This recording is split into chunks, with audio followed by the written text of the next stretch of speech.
नमस्कार, मी श्वेता अंकले. तरुण भारतच्या न्यूज बुलेटिनमध्ये आपल्या सर्वांचे स्वागत. आता पाहूया ठळक घडामोडी.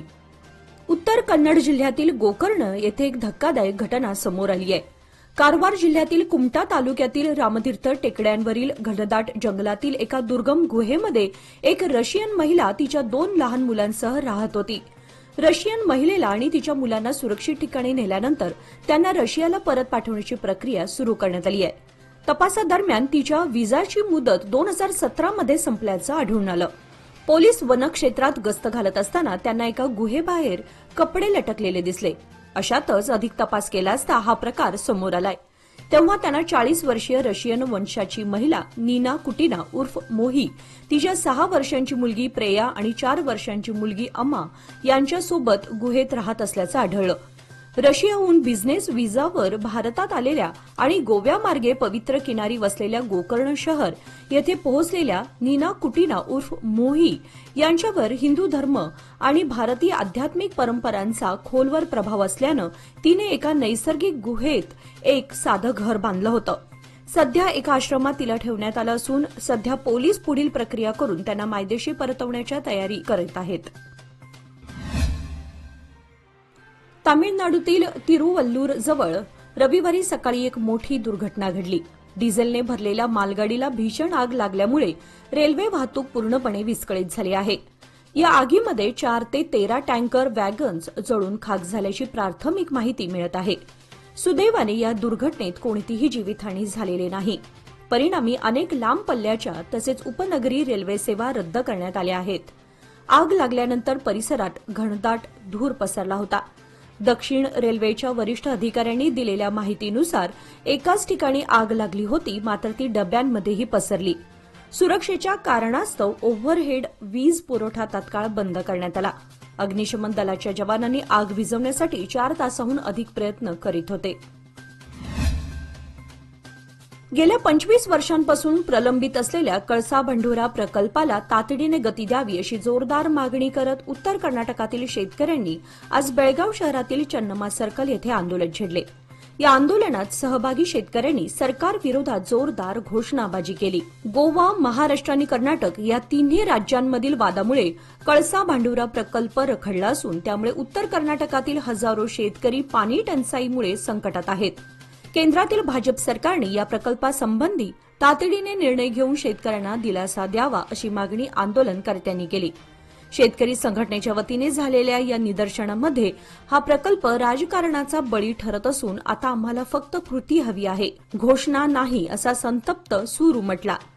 प्रकल्प राबवण्यासाठी मनरेगा, जलसंपत्ती विकास आणि केंद्र सरकारच्या निधीतून पुढाकार घेण्यात यावा आणि संपूर्ण उत्तर कर्नाटकाला पाण्याचा कायमस्वरूपी पुरवठा व्हावा अशी ठाम मागणी यावेळी करण्यात आली. उत्तर कर्नाटकातील उदयोन्मुख लोकगायक मारुती वय 22 राहणार बुधिहाळ याची केवळ 5,000 रुपयांच्या वादातून निर्घृण हत्या करण्यात आली आहे. या घटनेमुळे संपूर्ण रायबाग तालुक्यात संताप व्यक्त केला जातोय. मारुतीने उत्तर कर्नाटक पद्धतीच्या लोकगीतांद्वारे अल्पावधीतच लोकप्रियता मिळवली होती. तो युट्यूबवर सक्रिय असून त्याचे हजारो चाहते तयार झाले होते.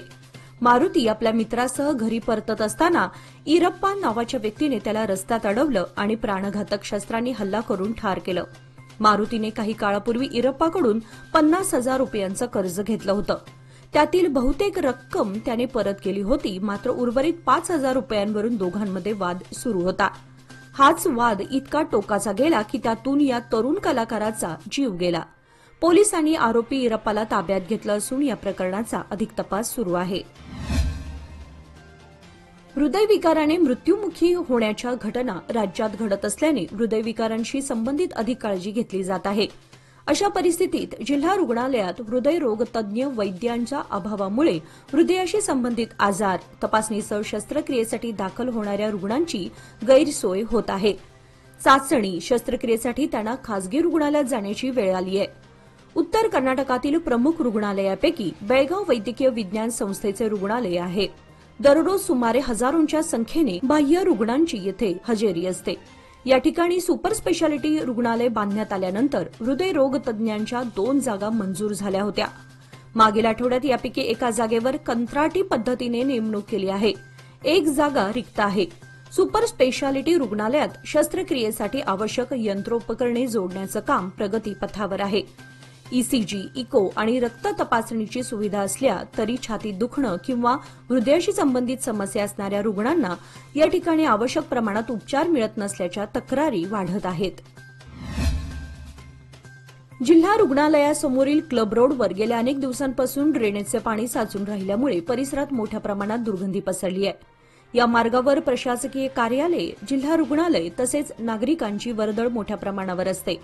साचलेल्या घाण पाण्यामुळे पादचाऱ्यांना आणि वाहन चालकांना मोठ्या त्रासाला सामोरं जावं लागतं. सार्वजनिक ठिकाणी अशी अस्वच्छता राहणं ही आरोग्यासाठीही धोका ठरू शकते.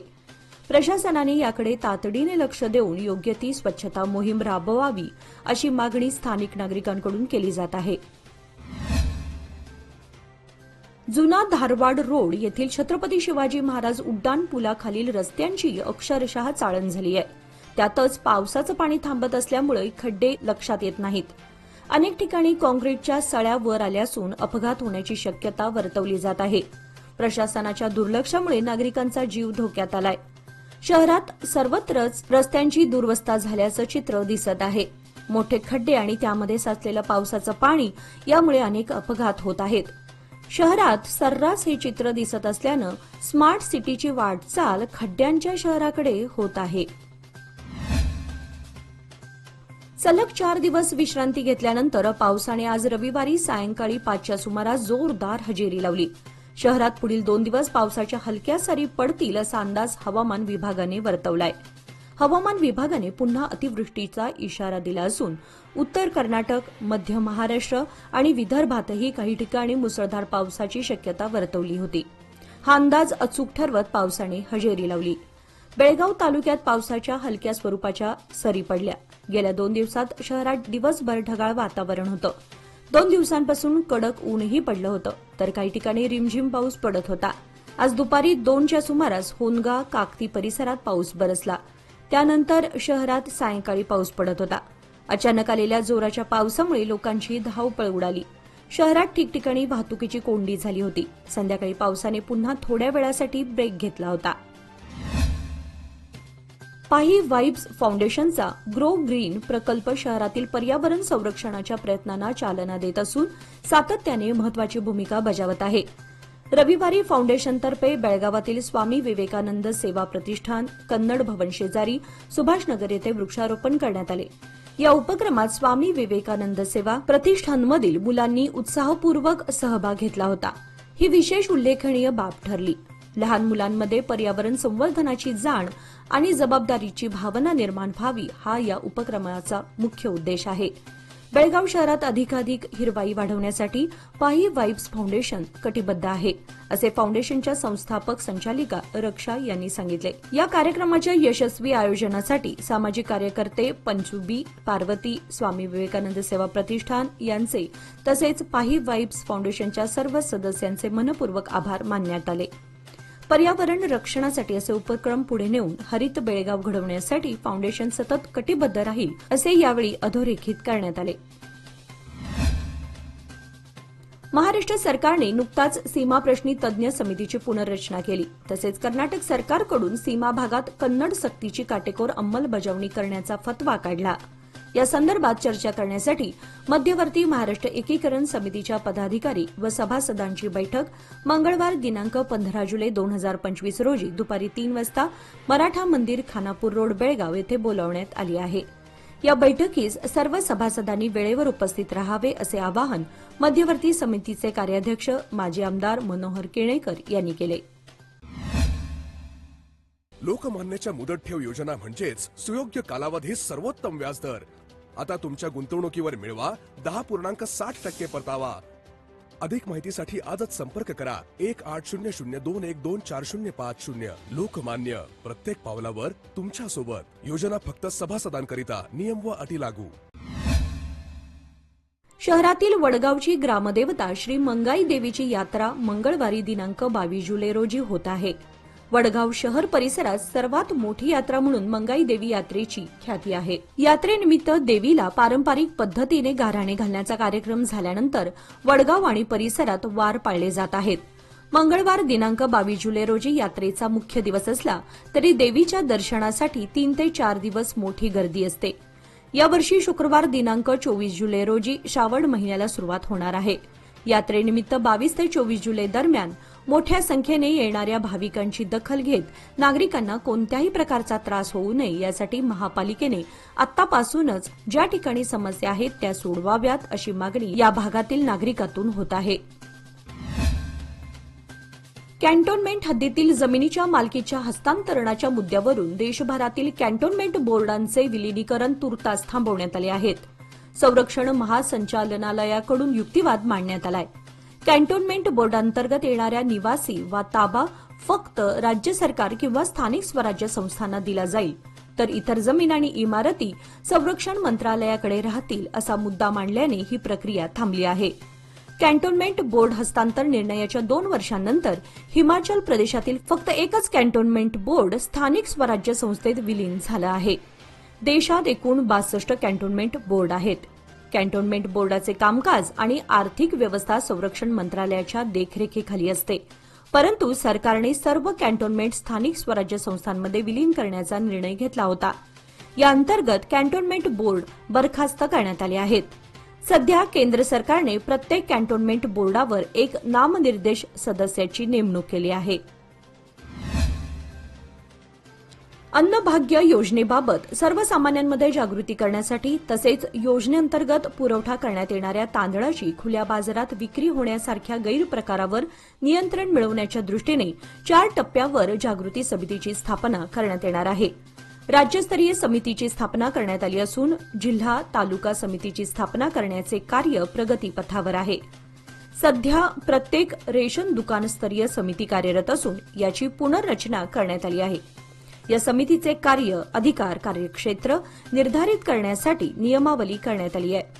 राज्यस्तरीय समितीला राज्याचे अन्न व नागरी पुरवठा खात्याचे मंत्री अध्यक्ष राहणार आहेत. गेल्या महिन्याभरापासून सुरू असलेल्या संततधार पावसामुळे बेळ्ळारी नाला परिसरातील भातपिके पूर्णपणे पाण्याखाली गेली होती. पावसाचा जोर 2 दिवसांपासून कमी झाला असला तरी आता पाण्याखाली गेलेली भात शेती पुन्हा उघड्यावर आली आहे. मात्र हे पीक कुजल्याचं स्पष्ट दिसून येत आहे. या भागातील शेतकऱ्यांचं मोठं नुकसान झालं असून अनेक वर्षांपासून बेळ्ळारी नाल्याची योग्य रीतीने खुदाई करून निचऱ्याची व्यवस्था करण्याची मागणी होत आहे. मात्र प्रशासनानं अद्याप याकडे दुर्लक्ष केल्यानं प्रत्येक पावसाळ्यात शेतकऱ्यांना अशाच संकटाचा सामना करावा लागतो. या पार्श्वभूमीवर सरकारने या भागात ओला दुष्काळ जाहीर करून शेतकऱ्यांना आर्थिक मदत व नुकसान भरपाई द्यावी अशी जोरदार मागणी स्थानिक शेतकरी करत आहेत. गेले 4 महिन्यांपासून भाग्यनगर 6वा क्रॉस व परिसरातील रहिवासी खड्ड्यांनी भरलेल्या आणि धोकादायक रस्त्यामुळे हैराण झालेत. या रस्त्याची अवस्था इतकी वाईट आहे की दररोज हजारो विद्यार्थी पायी, सायकलवर आणि दुचाकीवरून प्रवास करताना अपघाताच्या धोक्यात आहेत. सायकलचे पंक्चर होणे, अपघातांमध्ये जखमी होणारे नागरिक आणि वेळेचा अपव्यय ही रोजचीच बाब झाली आहे. तरीही प्रशासन आणि येथील लोकप्रतिनिधी या रस्त्याच्या दुरुस्तीबाबत कोणतीही ठोस कारवाई करत नाहीत. आम्ही किती दिवस असाच त्रास सहन करायचे असा संतप्त सवाल स्थानिकांनी केलाय. नागरिकांनी वारंवार तक्रारी करूनही 4 महिने उलटून गेले तरी डांबरीकरण झालेलं नाही. अपघातांची संख्या वाढत असून शाळकरी मुलांच्या सुरक्षिततेचा प्रश्नही गंभीर झालाय. छत्रपती शिवाजी महाराज उड्डाणपूल पीबी रोडच्या खालील भागात गेल्या अनेक दिवसांपासून कचऱ्याचा साठा झाल्याने परिसरात दुर्गंधी पसरली आहे. या ठिकाणाहून दररोज हजारो प्रवासी ये-जा करतात. मात्र कचऱ्याकडे प्रशासनाचे दुर्लक्ष झाल्यामुळे नागरिकांमध्ये तीव्र नाराजी पसरली आहे.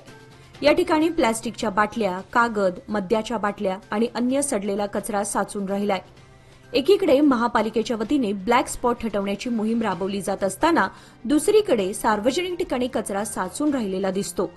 स्थानिक नागरिकांनी महापालिकेकडे तातडीने स्वच्छतेसाठी कारवाई करण्याची मागणी केली आहे.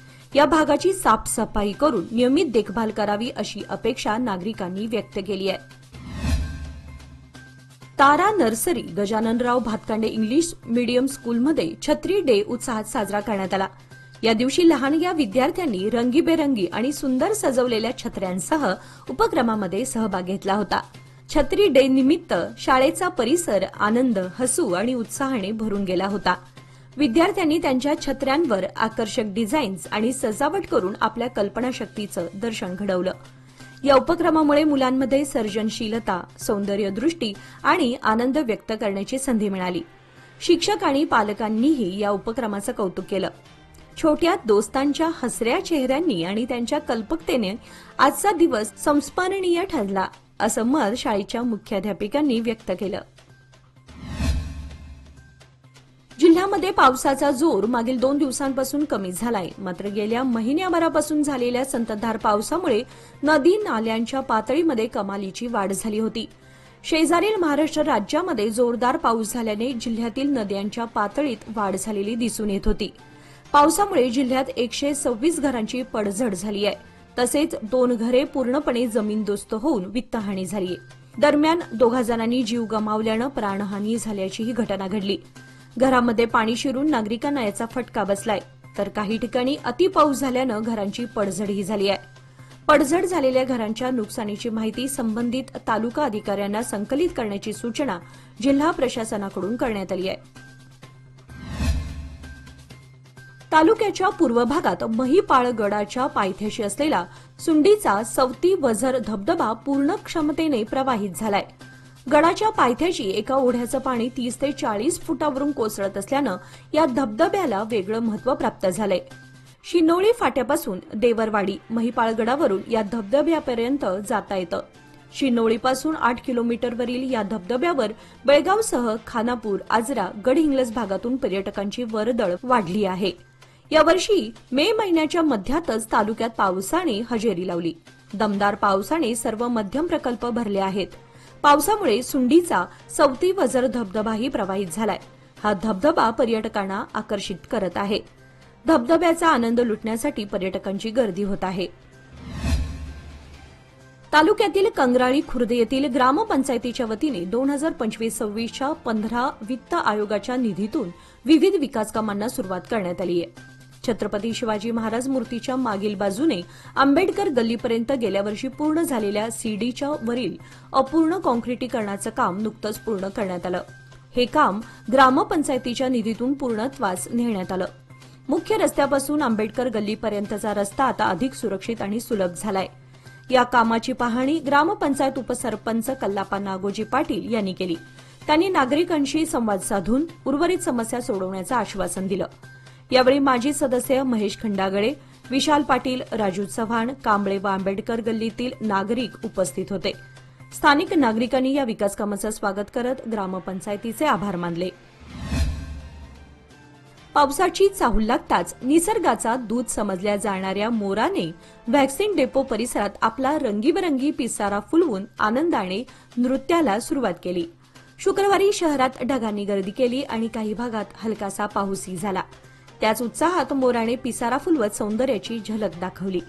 गेल्या काही दिवसांपासून या परिसरात मोरांचं अस्तित्व जाणवत होतं.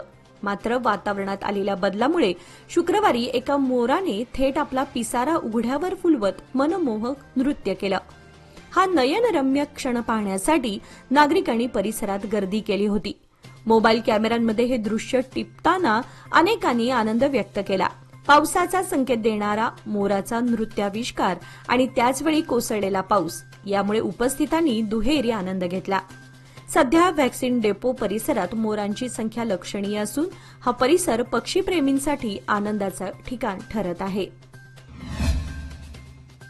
महाराष्ट्र एकीकरण युवा समिती बेळगाव यांच्या वतीने एसकेई सोसायटीच्या एमव्ही शानभाग मराठी शाळेत इयत्ता पहिलीच्या विद्यार्थ्यांना शैक्षणिक साहित्याचं वितरण करण्यात आले. सीमा भागातील मराठी माध्यमात शिकणाऱ्या विद्यार्थ्यांना प्रोत्साहन देण्यासाठी दरवर्षी हा उपक्रम राबवला जातो. कार्यक्रमाची सुरुवात शाळेच्या वतीने युवा समितीच्या पदाधिकाऱ्यांचे पुष्प देऊन स्वागत करून करण्यात आले. यानंतर निपाणी तालुका अध्यक्ष अजित पाटील यांनी मराठी शाळांचे संवर्धन हे मराठी भाषा जपण्यासाठी अत्यावश्यक असल्याचं सांगितलं. सीमा भागातील मराठी शाळांना असं पाठबळ मिळणं आवश्यक असल्याचं त्यांनी यावेळी स्पष्ट केलं. साहित्याचे वितरण प्रमुख मान्यवरांच्या हस्ते करण्यात आले. यावेळी माध्यमिक शाळेचे मुख्याध्यापक पी.एस. खणगावकर, प्राथमिक शाळेच्या मुख्याध्यापिका गायत्री शिंदे, युवा समिती अध्यक्ष अंकुश केसरकर, उपाध्यक्ष राजू कदम, सरचिटणीस श्रीकांत कदम व शिक्षक वृंद मोठ्या संख्येने उपस्थित होते. तालुक्यातील जांबोटी येथील प्राथमिक शाळेची भिंत सततच्या पावसामुळे काल शनिवारी रात्री कोसळली आहे. या घटनेमध्ये वर्गखोलीचे मोठे नुकसान झाले असून विद्यार्थ्यांच्या सुरक्षेचा प्रश्न निर्माण झालाय. घटनेची माहिती मिळताच तालुक्याचे शिक्षण विस्तार अधिकारी, शाळा विकास व व्यवस्थापन समितीचे सदस्य, ग्रामपंचायत सदस्य व शिक्षक घटनास्थळी उपस्थित होते.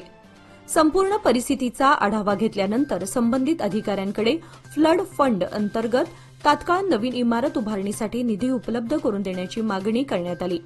सुदैवाने घटनेवेळी वर्गात विद्यार्थी उपस्थित नव्हते, त्यामुळे कोणतीही जीवितहानी टळली. मात्र भविष्यातील धोका लक्षात घेता त्वरित उपाययोजना करण्याची गरज व्यक्त केली जात आहे. याचबरोबर आजचे बातमीपत्र इथे संपले. अधिक माहिती आणि ताज्या घडामोडींसाठी पाहत रहा तरुण भारत न्यूज चॅनल.